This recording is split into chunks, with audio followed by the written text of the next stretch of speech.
अंकू काकाला आवाज कशी देते ग? काय बनवतेस तू? हा तुरक.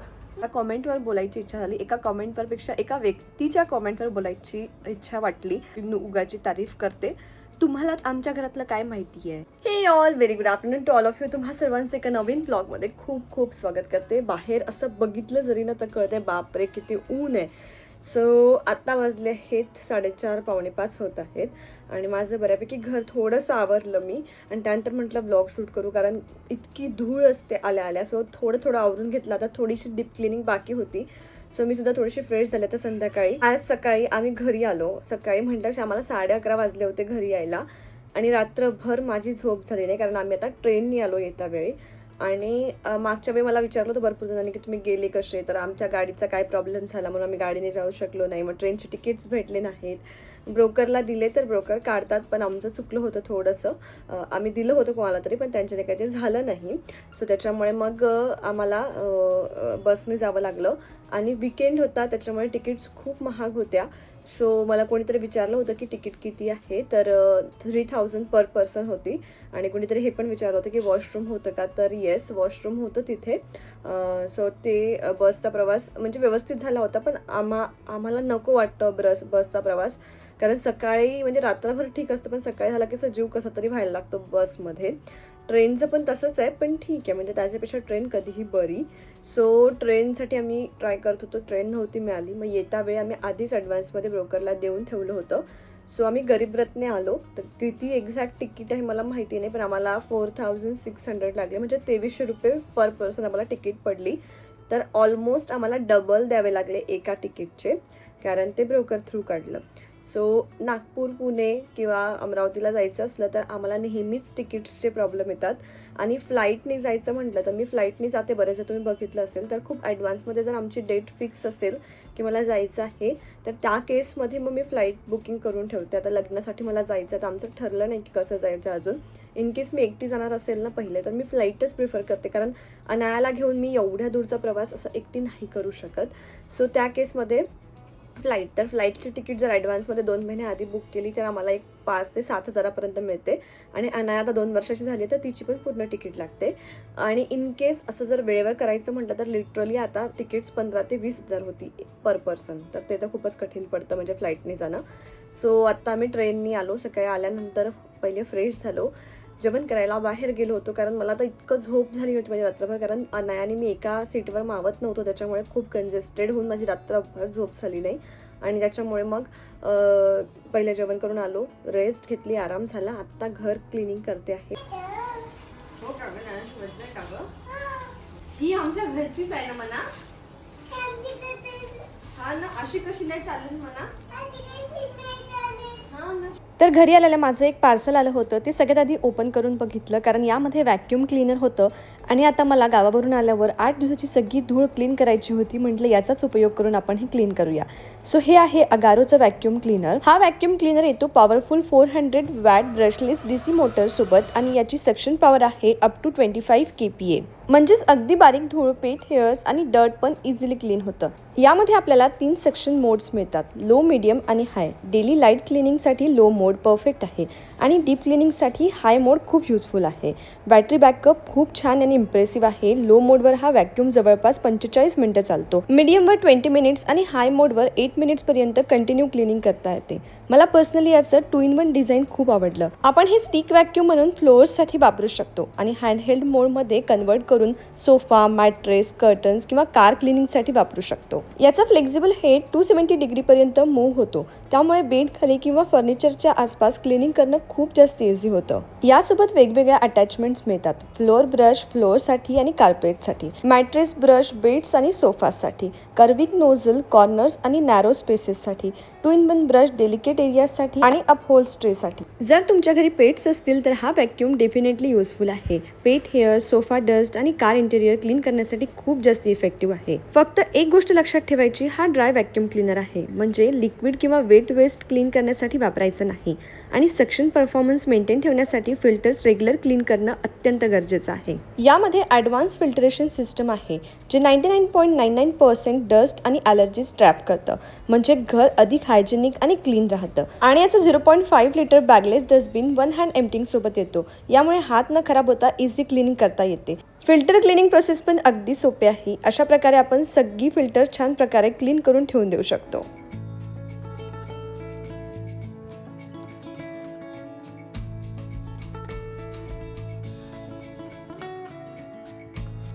हा वॉल माउंटेड आहे, त्यामुळे स्टोरेजसाठी सुद्धा वेगळी जागा लागत नाही. हा पूर्णपणे चार्ज व्हायला जवळपास 5 तास लागतात. ओव्हरऑल मला हा व्हॅक्यूम क्लीनर खूप प्रॅक्टिकल आणि टाइम सेव्हिंग वाटला. स्पेशली बिझी मॉम्स आणि डेली क्विक क्लिनिंगसाठी हा परफेक्ट ऑप्शन आहे. जर तुम्हालाही घराची क्लिनिंग एफर्टलेस करायची असेल तर हा व्हॅक्यूम क्लीनर डेफिनेटली चेक करा. आणि आत्ता वाजल्यात 7:30.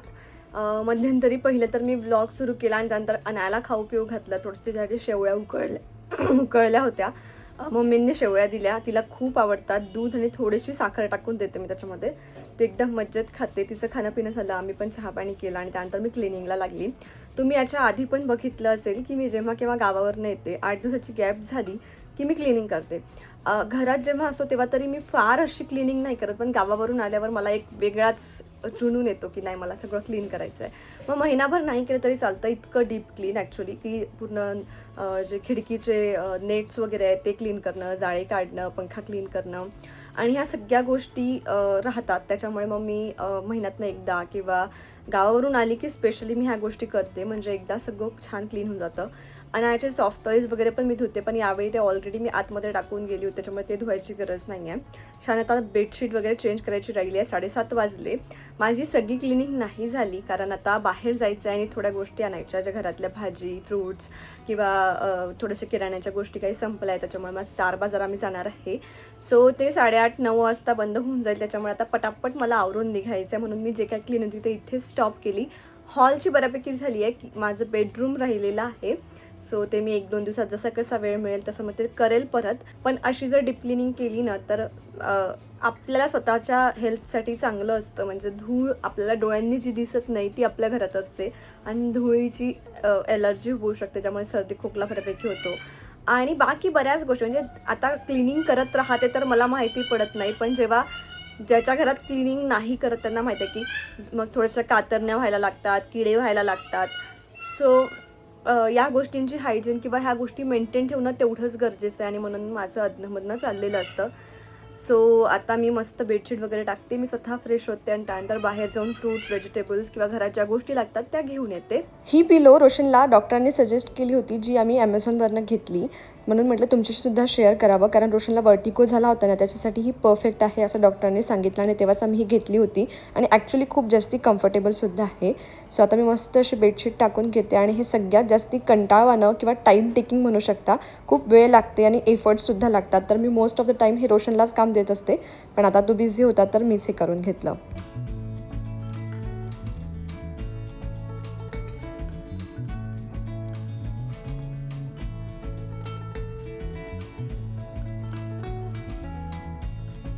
आणि आता मस्त अशी फ्रेश झाली आहे. माझे केस जरा ओले होते, म्हणजे घामाने म्हणू शकतो किंवा पाण्याने जरा आंघोळ करता करता, त्याच्यामुळे जरा चंपू माझी ही बेणी झाली आहे. पण मी आता हेअर वॉश केलं नाही कारण मला उद्या परत थोडीशी क्लिनिंग बाकी आहे आणि माझं असतं की क्लिनिंग झाल्यावर हेअर वॉश करायचा. सो म्हणून म्हटलं आता रात्र पण झाली होती म्हणून मी काय केलं नाही. याच्या आधी पण मला 1-2 जणांनी विचारलं होतं खपली बीटबद्दल. सो येस, मी खपली बीट यूज करते आणि खपली बीट आता तोच आणायला मी चाललो आहे, कारण माझ्याकडलं आटा पण संपला आहे, माझ्याकडला तांदूळ पण संपला आहे. सो ते पण घेऊन यायचं आहे. खपली बीट पहिले तर आम्ही 1-2 महिने टेस्टिंगसाठी ना हेच मागवलं होतं, पॅकेट मागवलं होतं 2 ब्रदर्सचं आणि ते अराऊंड 250 kg होतं. सो ते खूप कॉस्टली पडत होतं, पण तरी पण आम्ही एक ऑलमोस्ट 3 महिने वगैरे ते वापरलं. आणि त्यानंतर एक शॉप आहे जिथनं आम्ही लाकडी घाण्याचं तेल आणतो ना, तिथेच ते आटा मिळते असं आम्हाला माहिती पडलं. मग तिथनं आम्ही आटा आणला होता. सो तो पण मी 1 महिना आणला असेल, म्हणजे असं 4 महिने मी तो खपली बीट फक्त विदाऊट गहू घेऊन आली होती. सो तिथे तो 150 रुपीज kg देत होते.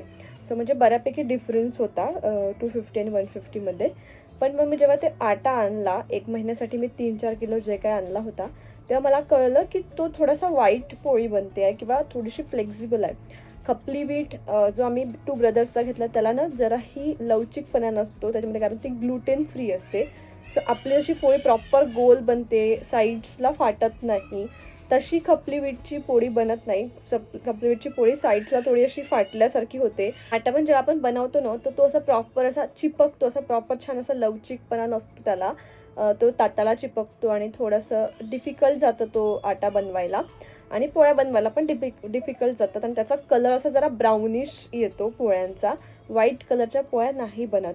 सो मला तो डाऊट आला की याच्यामध्ये काहीतरी मिक्स असावं किंवा हे खपली बीट नसावे. आता काय माहिती, आपल्याला त्या नावाने विकताय पण. सो मग ते पण बंद केलं. म्हटलं याच्यावर काहीतरी परमनंट सोल्युशन पाहिजे, आणि ते पण जरा कॉस्टली नको, म्हणजे काहीतरी बजेटेड बघू आपण जर मिळत असेल तर. सो मग आम्ही गेलो एका शॉपमध्ये.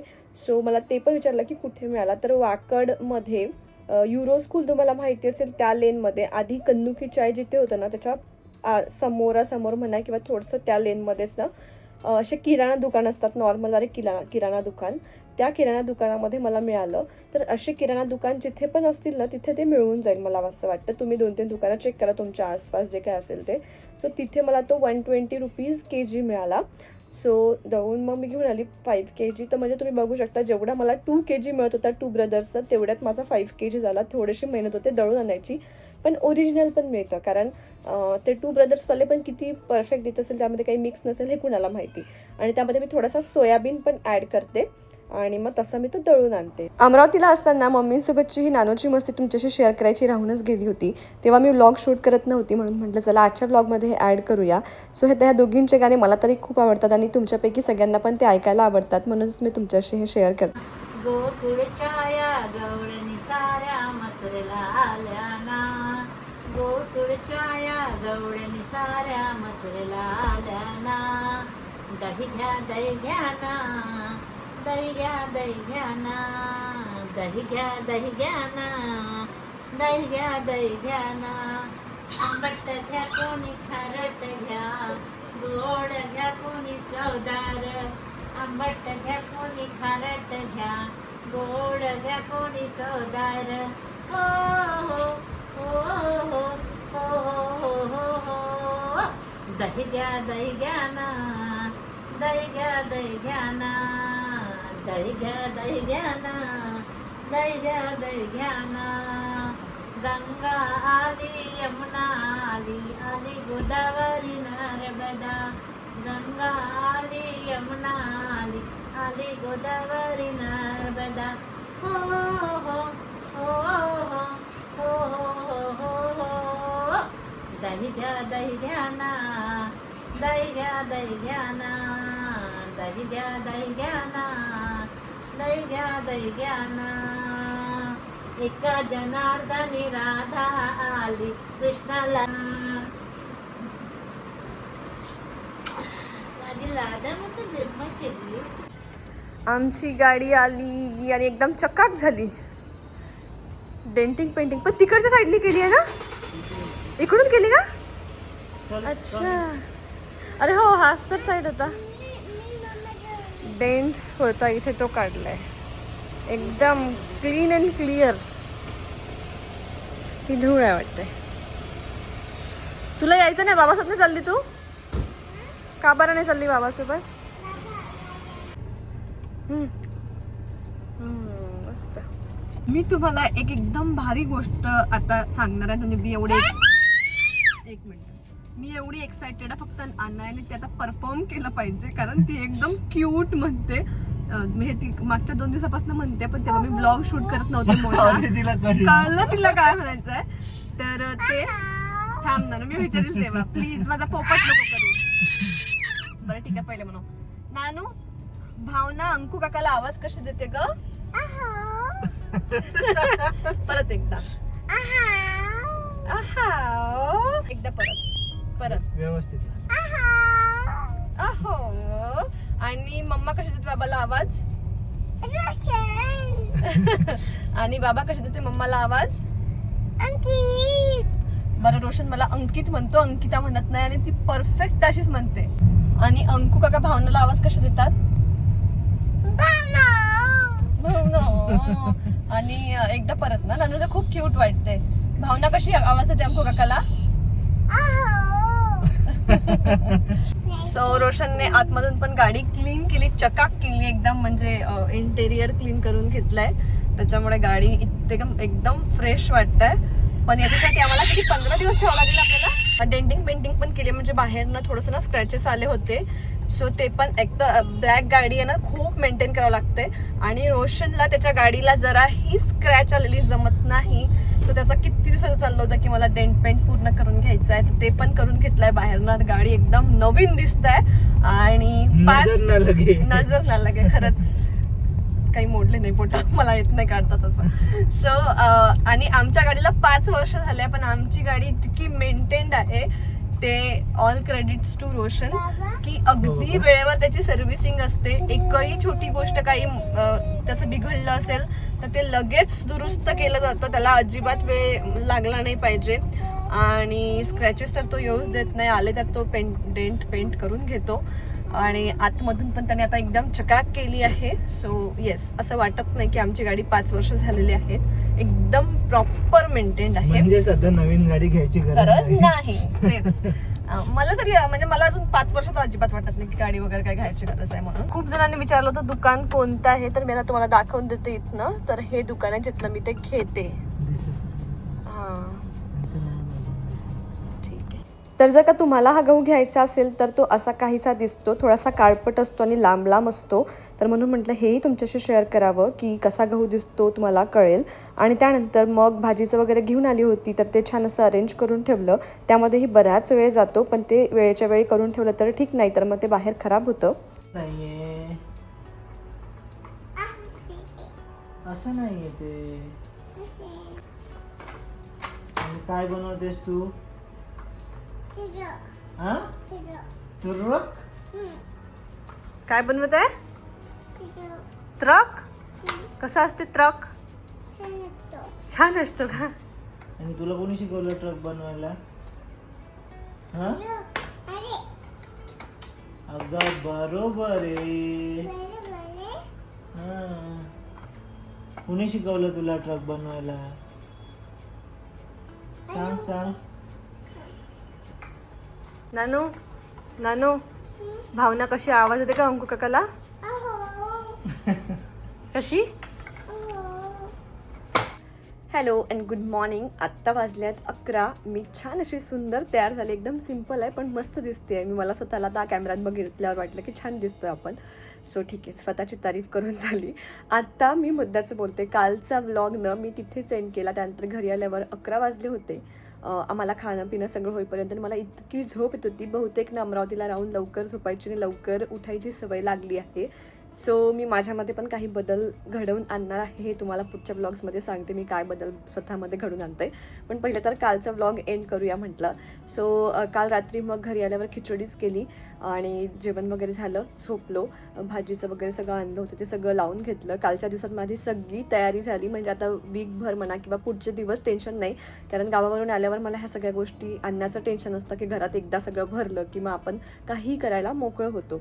सो ते सगळं आवरलं. आणि त्यानंतर मला एका कॉमेंटवर बोलायची इच्छा झाली. एका कॉमेंटवरपेक्षा एका व्यक्तीच्या कॉमेंटवर बोलायची इच्छा वाटली. कारण त्या सारख्या कॉमेंट्स करतात आणि उगाच मला ते नको वाटते माझ्या चॅनलवर. का बरं की मी आत्ता एक कॉमेंट बघितली.